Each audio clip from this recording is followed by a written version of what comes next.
All right, good morning slash good afternoon, everybody. I uh, hope all is well. Late arriving crowd today. All right, guys. So, like always, I encourage participation in this webinar, and this is definitely a webinar that's open. That's an open forum today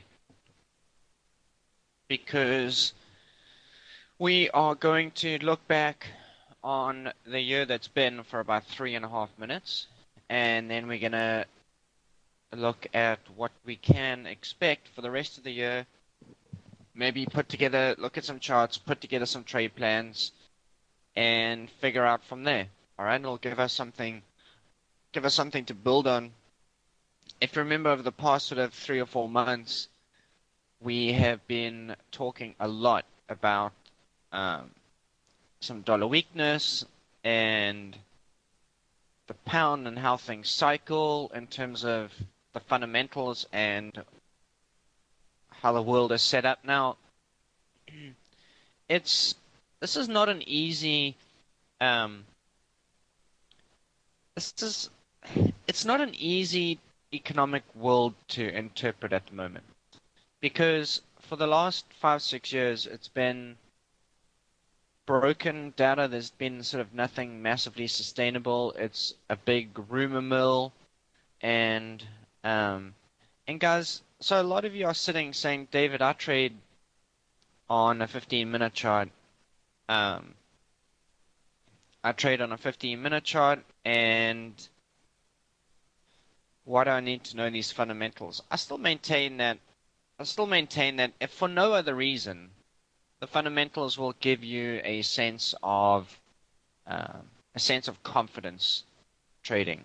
I know for myself that I much prefer to make a trade that is fundamentally sound. I don't necessarily like to challenge the fundamentals.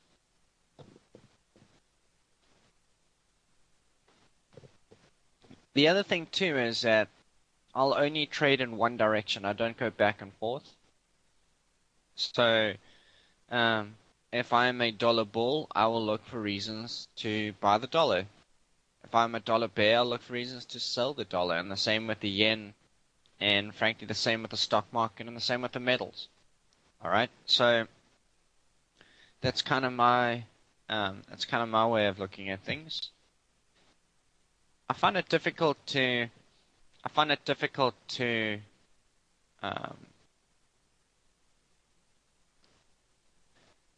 vacillate back and forth.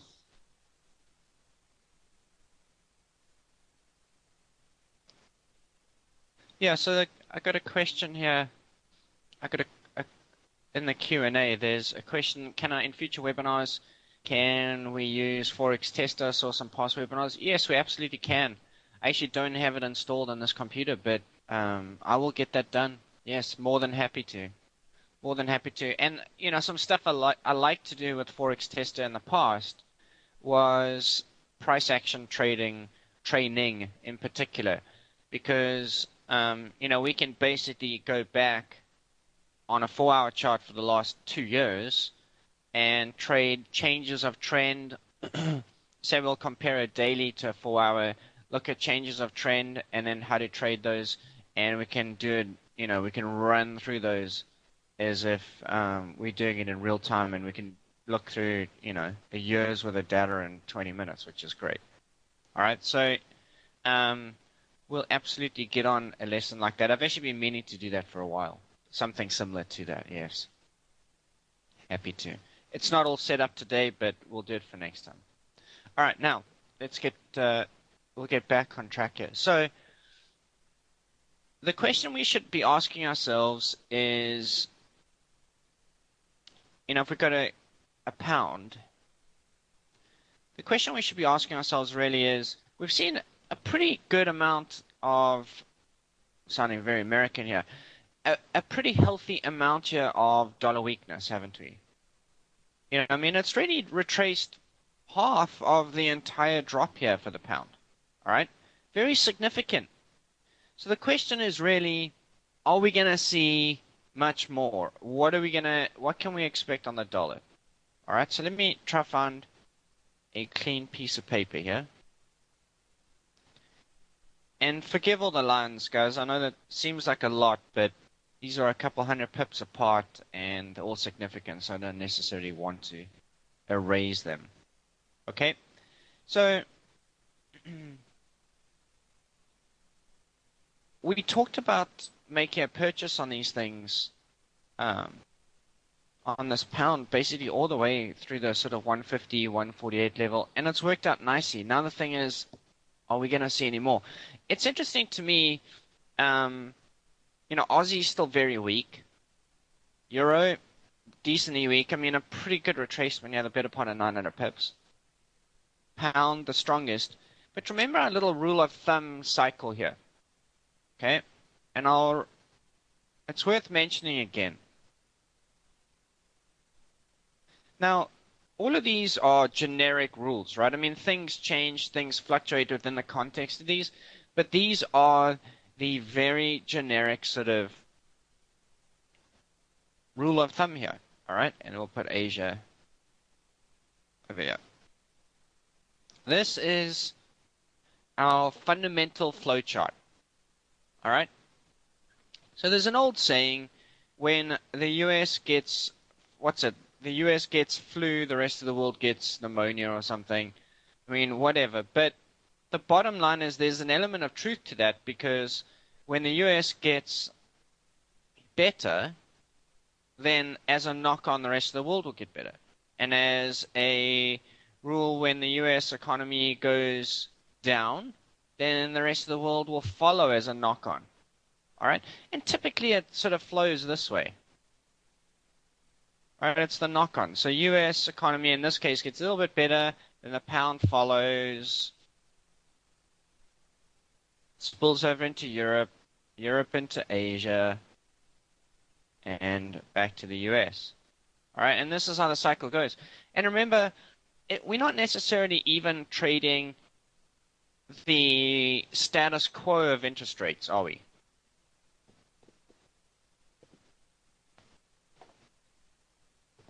Fundamentally, it's the anticipation of interest rates that matters. So, is there necessarily an anticipation of interest rates in the UK, hence the strength in the pound? Not really, but we've kind of traded the anticipation of interest rates in the US, haven't we? We have. I mean, that's what took us down to 145 on the pound and 105 on the euro. Yes, it was a combination of European weakness, but principally more in anticipation of US health. All right, so we've kind of traded the stretch. We've kind of traded the stretch, and I'll argue now that we're sort of trading a blurred version of this. All right, so the fourth in line is this guy, and there's lots of questions about the euro here, namely Greece. Incidentally, why is Greece even important? We're talking about a few billion pounds. I mean, a few billion euro. In the context of things, is that a lot of money? No. But why is it significant? Because it's a microcosm of a decision. It's a precedent. That's the problem. Right? Because it's one thing managing Greece and its little, what's it, $15 billion or something. It's nothing. Right? I mean, the US prints that kind of money on, in any given Wednesday. No problem. We'll just crank that out. Incidentally, did you guys see Goldman Sachs is now one of their principal businesses? They've moved over into private lending. What a brilliant business model. Get money from the Fed for 0.25% and then loan it to the man in the street at 4%. And if he defaults, no problem. You just go back to the Fed window and get more. Brilliant. Absolutely brilliant. Rad. Okay. Anyway, let's get back on track here. So we got to remember where we are in the context of things. Okay, now it's interesting because the US economy is sputtering a little bit. It's decent, but it's not exactly going gangbusters over here. All right, we'll see 2 good months of non-farm payroll, and then they'll drop. Oh, you made 110,000 jobs, 130,000 jobs. You've got to remember that with childbirth and immigration in the States, it takes 124,000 jobs a month to maintain break-even employment. So if non-farm payrolls comes out at 130,000, you've actually status quo'd. It's not really a verb necessarily, but you've maintained the status quo of employment for that month. Something to think about. And the Fed has told us that they are data dependent. Now, on this interest rate thing. And guys, if you're not watching interest rates, I highly encourage you to do so.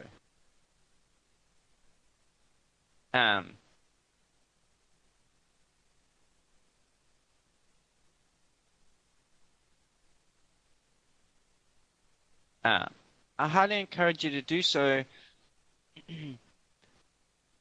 because it will help your trading. It'll just give you that extra little nudge that you need, I feel.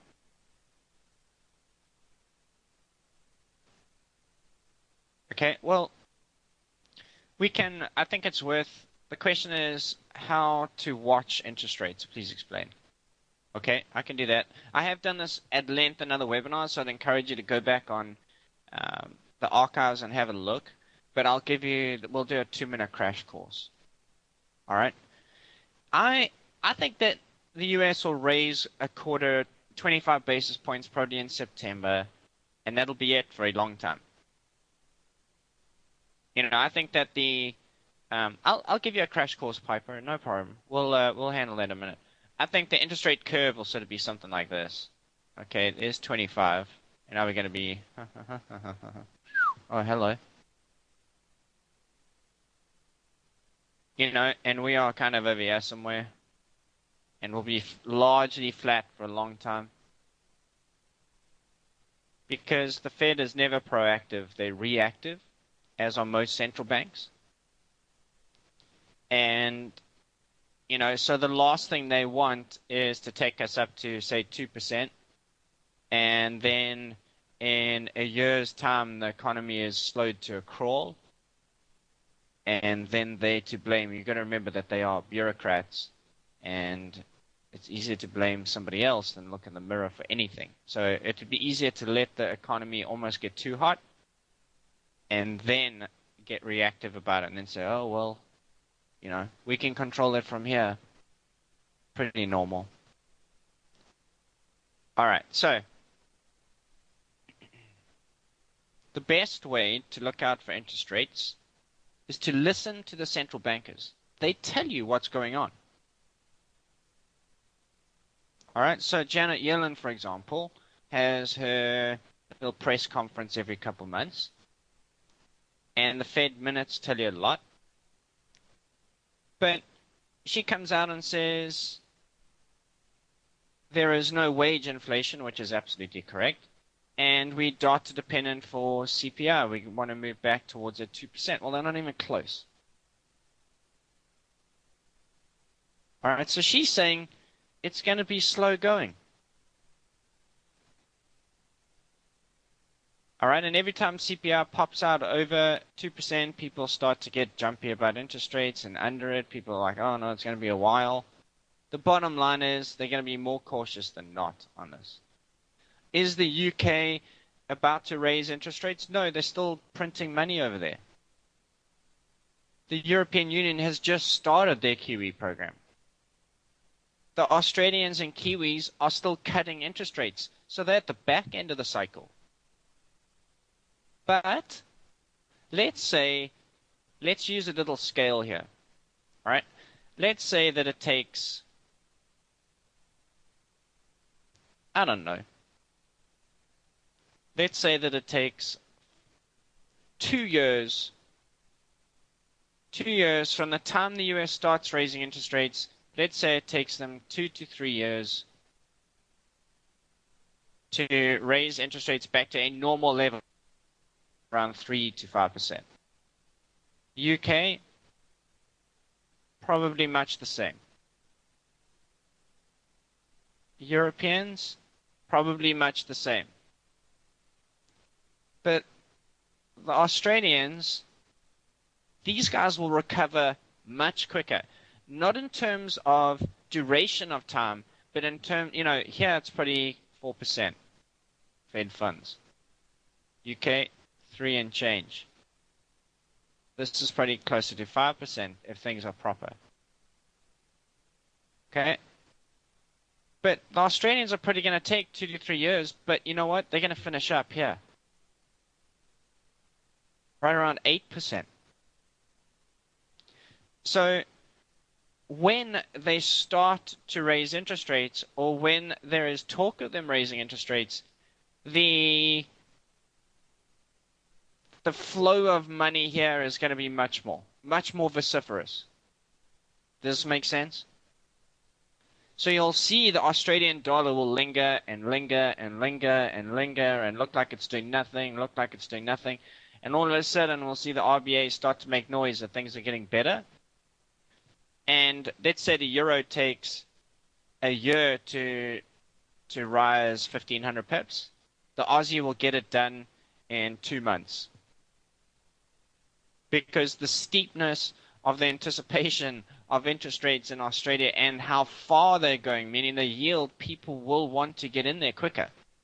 Now, this is a very long time off. Make no mistake, a very long time. And the Australians have a little housing bubble and a little commodity. They have a few things they need to resolve down there. But they are way ahead of the curve on some stuff. Namely renewables and things of that nature.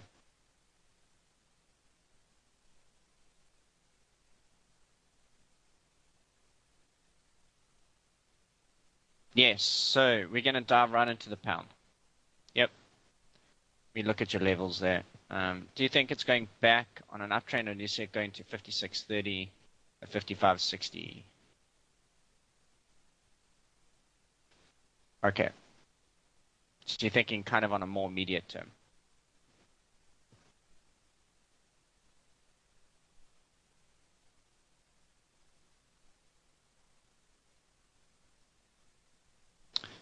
All right. So the thing about the pound is this. Guys, if there's one thing you can internalize, and I'll get to you here, Jen.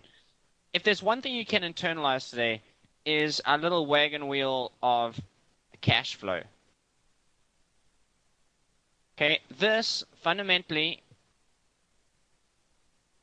without exaggeration, this concept, the simplest thing in the world, is investing in Forex. I mean, that's basically in a nutshell what it is. Why have we been talking about dollar shorts for a while? It's got nothing to do with this. It's got everything to do with the fact that it's just overcooked. But that's a different story. That's a totally different, it's a mean reversion. This here fundamentally is where we're at. I mean, that's it. And then it's your part to watch the numbers and watch your chart to interpret where you are on this. We are somewhere in here. Meaning that the US is doing their thing. The UK is going to start to make noise of coming out of it next, and then the Europeans will follow, but it's a ways off. So that by itself tells us US dollar range. The UK economy, obviously, the pound, kind of up initially, and then range. The euro,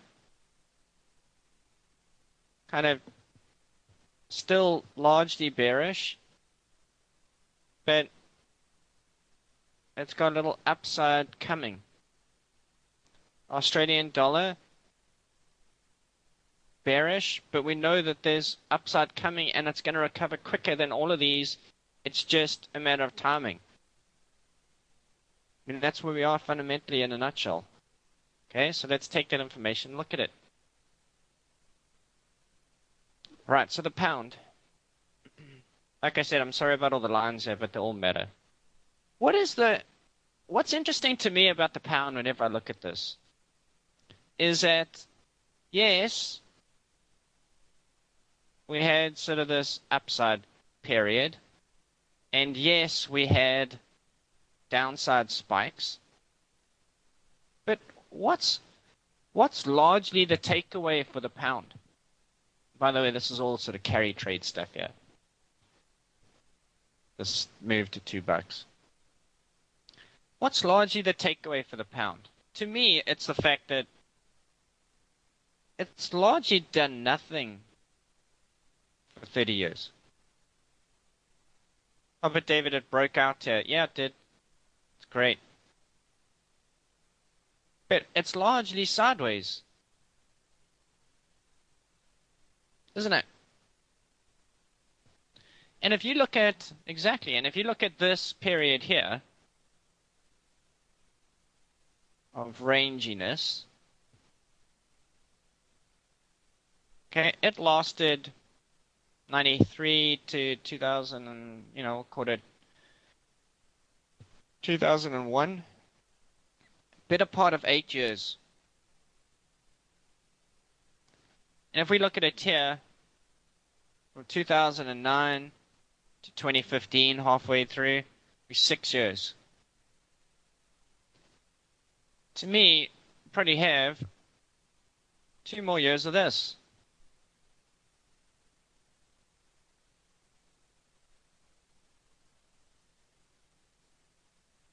Right? And it's just that these wagons are pretty hitched. The US economy and the UK economy. Whether that's sort of artificial or not, who knows, who cares? But they're largely pretty hitched. Okay? Now, let's look at periods where it came off the bottom here again.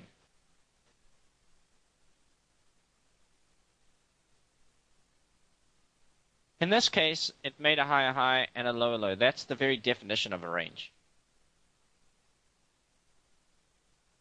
Let's scoot this along here a little bit. That's as far as it's going to go.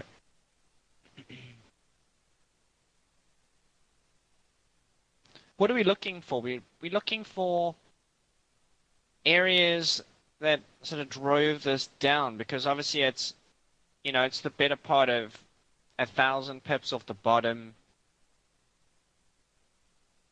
Got a lot of resistance through the sort of 159 area. Lots of stuff through there. Anytime something is in the middle of its range, it gets a little funky to predict, which is largely where the pound is. But notice here, I'll just switch to weekly. Notice here, swing low, sort of swing high, and this is what we've now ping-ponging around in, aren't we? That's the 59 and change to 57.20 levels. Right, and then the next one below that is sort of 55.90 to 55.50 range. But it's like there's this in-between sort of range in itself. Right, so like look at this here, for example. Okay, and if I take the size of that movement and I scoot it along here, it's largely done that, hasn't it? If I take that here, it sort of repeats in its wave volumes, and I'm not a Elliott wave guy, but you can just see that the size of these movements repeat. Okay, here it kind of dropped below that, but largely the same.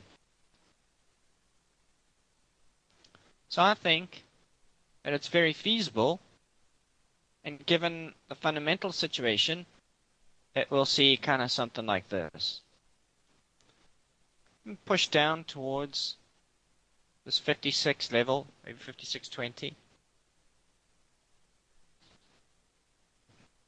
Okay, and then back towards the 59.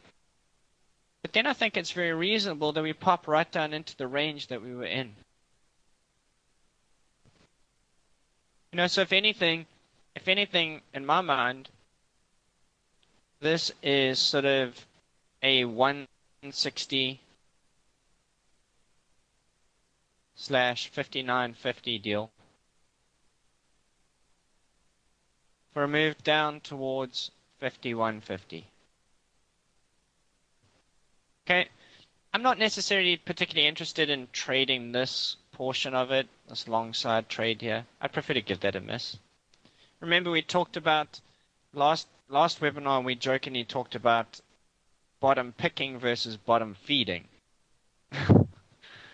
And to me, this long here would be a bottom. Could it go all the way to 162? I mean, it's possible. I think it's less likely. And I know for myself, I will be putting on shorts, all the way through here. Trying to take it down towards the range. And that's based fundamentally, it's based on how far it's gone relative to the drop, based on the magnitude of these previous moves and how this was sort of range bound. So in large part, I'm expecting something similar to this, maybe not of that size, but this sort of price action. Because I think that we are kind of in here somewhere, if you're going to compare the two. Okay, so as a trade plan, let's say you're going to trade, I don't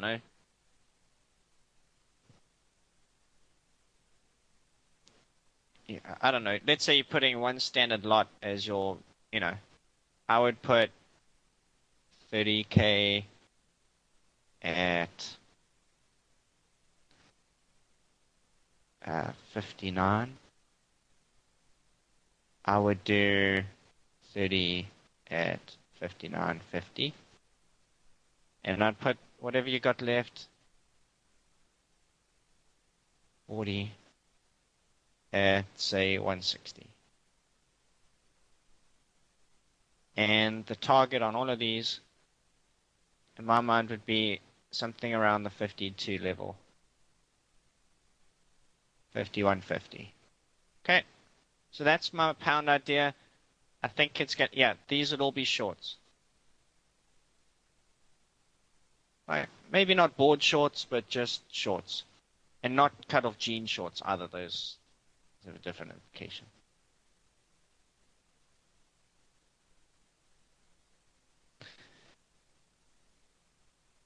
Yeah, so if anything, this is more about the Fed sort of getting buoyant and actually raising their little 0.25%. And then the Fed, down here, people starting to feel, oh no, Fed's not going to raise much more. Okay, pound will recover. So said differently, to me, this is the short zone here, 59 to 61. And the buy zone, to take it right back to where it came from, is right around 51.5 to 50.50 in there. And this to me is pound for the rest of the year, maybe into next year. And that's 1,000 pips in between. It's 2,000 pip trades in my mind.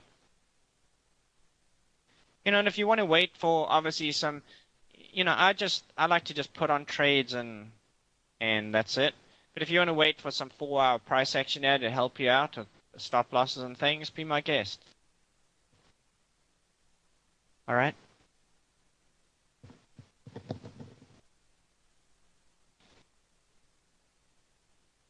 Yeah, so we're going to look at the Aussie and the euro here. Any questions on the pound? Well, I mean, this one I would be okay even if it went all the way through the 62s. I mean, it's not the end of the world. But the likelihood of it just doing something like this to the upside even fundamentally seems highly unlikely.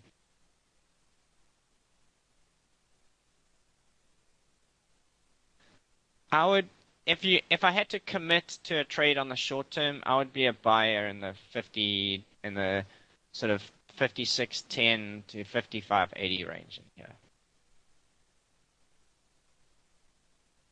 Take it back to a double top and then something like this. Yeah. If I absolutely had to commit to a trade, but like I said, I'm gonna wait for this one and this one. Okay. Fair enough. Yeah. For the buying side, I would long sort of 56.20 to 55.80 range. Looking for 59 essentially. But remember the last webinar we talked about buying and selling at extremes. Okay? And how your chances of success at buying at extreme levels is better. This would not be an extreme to me. This would sort of be in the middle of it's just awkward because here's the whole range. And we are kind of flush in the middle. It's, on the buy side. Meaning that there's already been a huge amount of buying. Could it do this? Sure. But I guess I would feel better at, this kind of level, like bigger support. And this to me is more the sell end of the inside track here.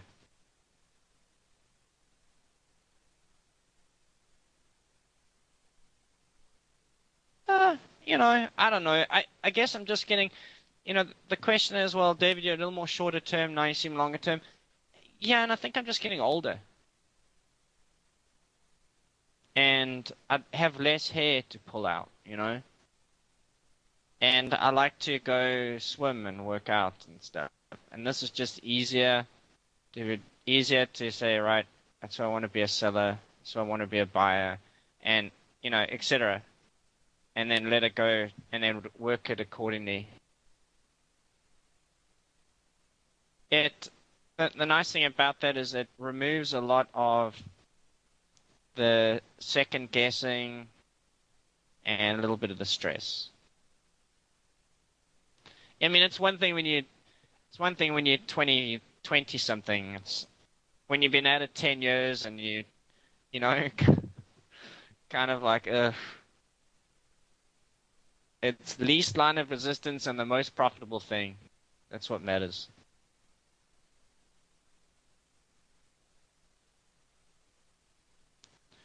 Okay.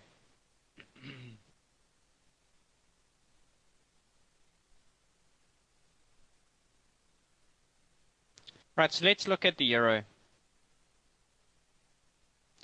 Now, the more telling thing for me on the euro is actually probably this. Here is the euro pound. 70 cents. 70 cents. That's interesting. That's interesting just because it's 70 cents, isn't it?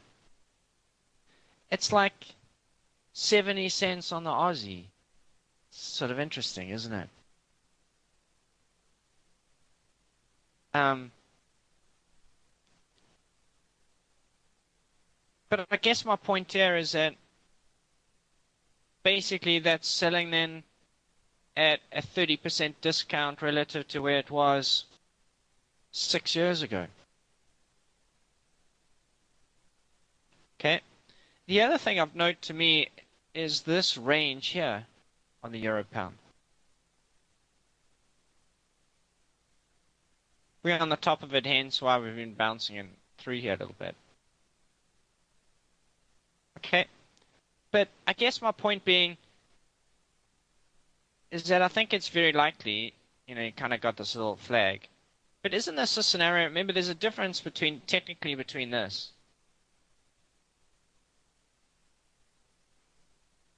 Right?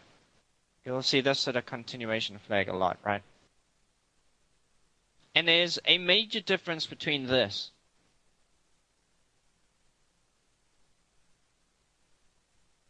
And then you have a support area underneath it. This one, option number one, will continue down typically. Option number two will typically do this.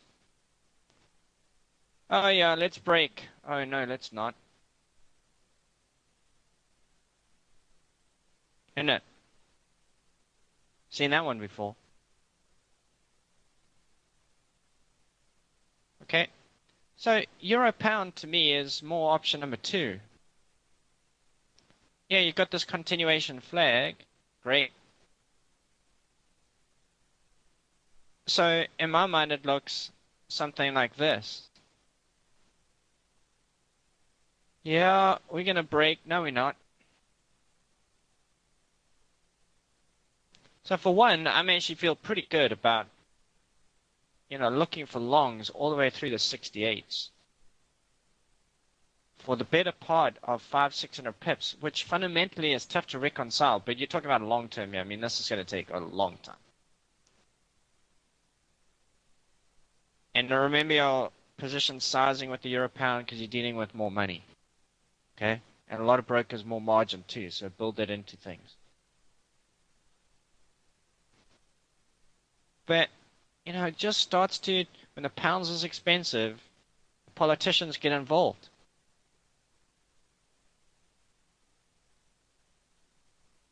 It's just like the USD Mexico. It's at a, I mean, the Mexican peso has been beat with an ugly stick.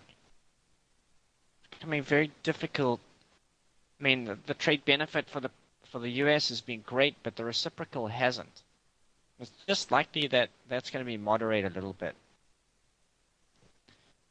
Or, a lot of folks will remark that. So anyway, trade plan here for euro pound buyers. So you sort of the 68 handle looking for mid 70s.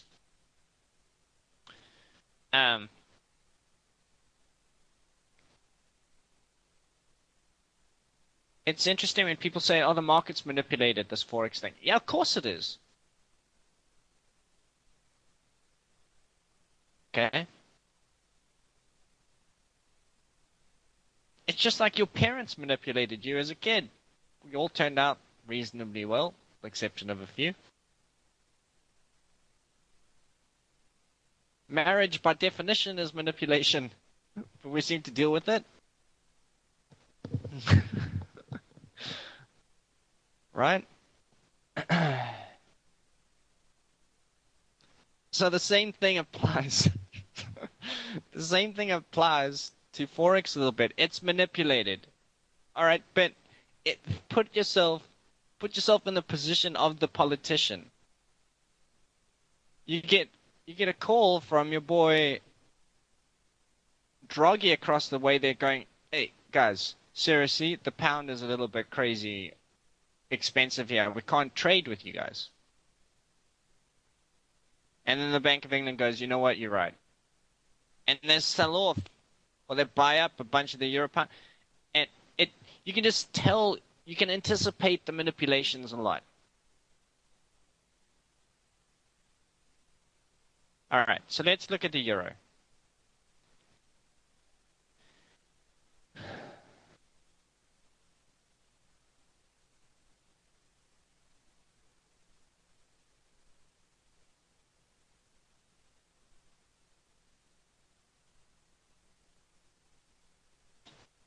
I like to get a DX chart involved here. Remember, the dollar index, guys, is 60% euro.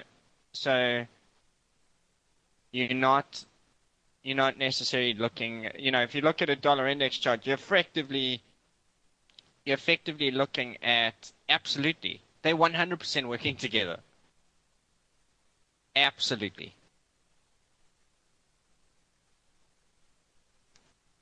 Oh, silver, another one that looks larger like euro pound. Here's the SLV for those of you that are more on the ETF side. Same sort of thing, yeah. Breakdown. Good trade there. I mean, I really like this one. Silver through the 12.5s to 13.5. Looking for sort of this 20 range. It's a good trade. And especially if the value of other things is going to come out of stuff. I'm not even sure we're going to have time to look at the stock market. Let me run through Euro and the dollar index. The S&P is really where I shine.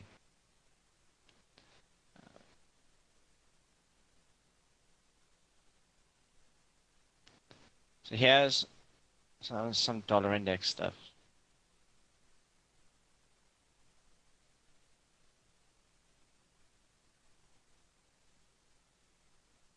You know, if this, notice where this, it's a monthly now, so take it for what it is.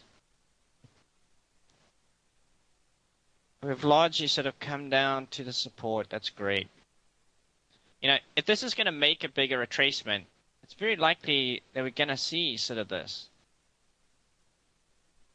Maybe not even, no. It's very likely that we're going to see sort of something staggered like this.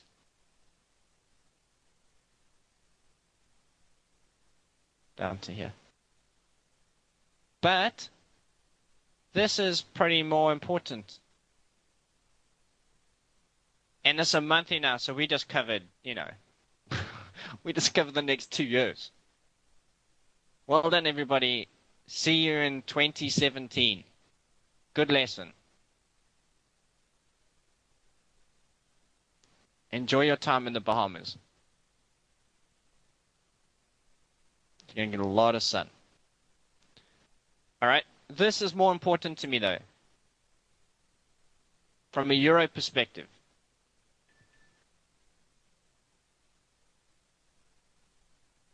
From a Euro perspective, yeah? Okay. So here we go.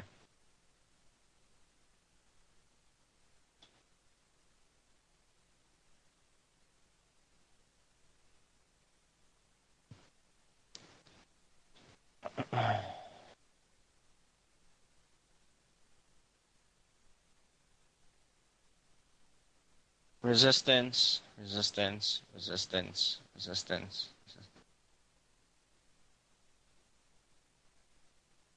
All right. And if we remember on that dollar index chart, we had support. Excuse me. We had resistance right around 100 to 101. So that probably equates to, remember, resistance on the dollar index is support on the euro. I don't know. Yeah.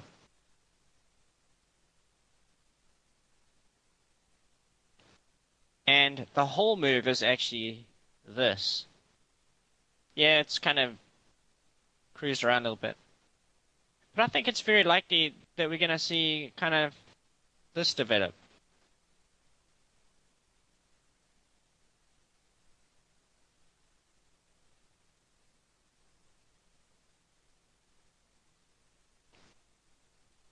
Right, meaning that it pokes its little nose up here towards 116. Maybe the Greece thing that kicked the can down the road sufficiently this week, which incidentally is the biggest laughable thing in the world. Oh, we've reached an agreement. No, we haven't. Yes, we have. No, we haven't. Nobody cares. All right. So, a little push up here. The bottom line is more dollar strength is probably the way forward. And I'm going to be a bear all the way through sort of early 15s to mid 16s. So 15, 50 to 60. Actually, it's pretty more like 15, 20 to 16, 50. Looking for something down to parity, basically. See? $1. Okay. And then, and this is, you know, this will take us well into the end of the year, I would think. And then come spring of next year, just a lot of rangy, a lot of bottom finding. Maybe it sort of pushes below parity for a while into the 90s. And then it threatens a continuation but actually rebounds somewhere back towards 125 to 130. And this will be pound at the same time. This will be the pound. This will be the pound bouncing around the 148 to 150 level, probably going back towards 165. But the reason why I think that we'll see a bigger euro recovery is because of that euro pound chart that we looked at. A disproportionate recovery in the euro. It's also part of our fundamental life cycle. Remember that? Can you see how the jigsaw fits together in terms of magnitude of move?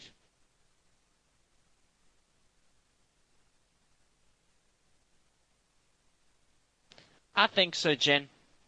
I do. I think we'll cruise up here towards 115.5, 116, and then head back towards parity. We can even amend the target here to more like 103 here. Not even parity. Why not? Why get greedy on that? But I guess what I'm saying is, to me, I'm a short here and I take profit here and then I wait and see for about 3 months, and then I'm going to be a buyer all the way through the 90s, late 90s to early parity here, looking for something around 125. Cool. And I've got no interest in participating in any of this, or frankly, any of this little bottom piece, or any of this sort of upside stuff here. It's not worth it to me. To me, that's bottom feeding and not bottom picking.